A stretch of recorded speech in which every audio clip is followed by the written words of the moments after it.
panahong ito, hindi natin maikakaila na marami pa rin ang nagtatanggol sa presidenteng bangag at kumampi sa presidenteng bangag.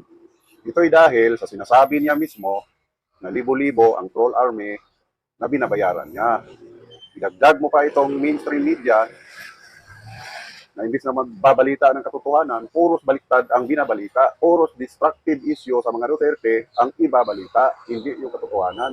Ito'y dahil din sa sinasabi ng Itin Marin na nakatanggap din sila ng mali-malitang pera. So ngayon, bigyan natin ng comparison ang ini-impeach at ang nag-i-impeach.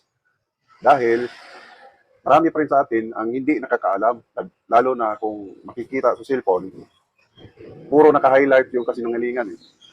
So simulan natin sa nag-i-impeach. Itong mga buhayang nag-i-impeach, ang kanilang mandato, ang kanilang area of responsibility ay district-wide lamang. Ibig sabihin, within the district lang. Sa isang region, sa isang province, kung 3 district, 1/3 lang ang kanilang area of responsibility. Ganun lang kalaki ang mandato nila. Ito namang mga party list representative, busis lang sila, busis ng sektor na walang kakwinta-kwinta. Bakit ko nasabing walang kakwinta-kwinta? For example, yung ACT Teachers Party List, ulitin ko, ACT Teachers Party List. Walang kwinta yan. Bakit? Meron na tayong Department of Education Meron na tayong Commission on Higher Education. O, ano bang gagawin nila? Di ba? Nagre-recruit ng para gawing rebelde ang mga putang ina.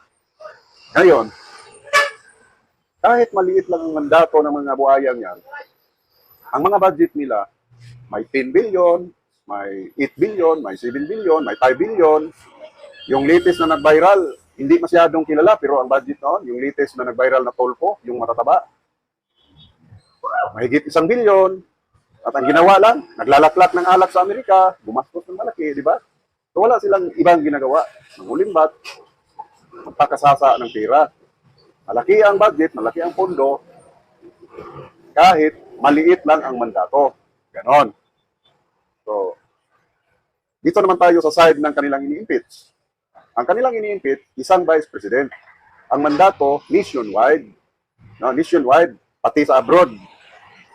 Covered pa sa kanyang mandato ng mga OFW.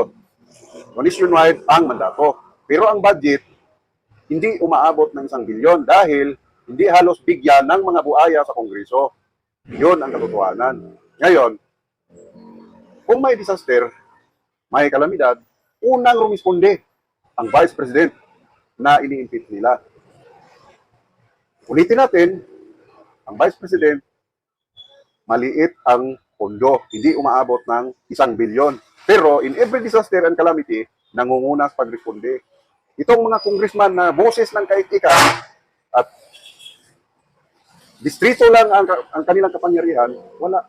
Bilyon-bilyon ang pondo, may 10 billion, may 9 billion, may 7 billion, hindi natin makikita na rumiresponde sa mga kalamidad. Ngayon, kayo ang humusga, sino ang dapat ma-impeach?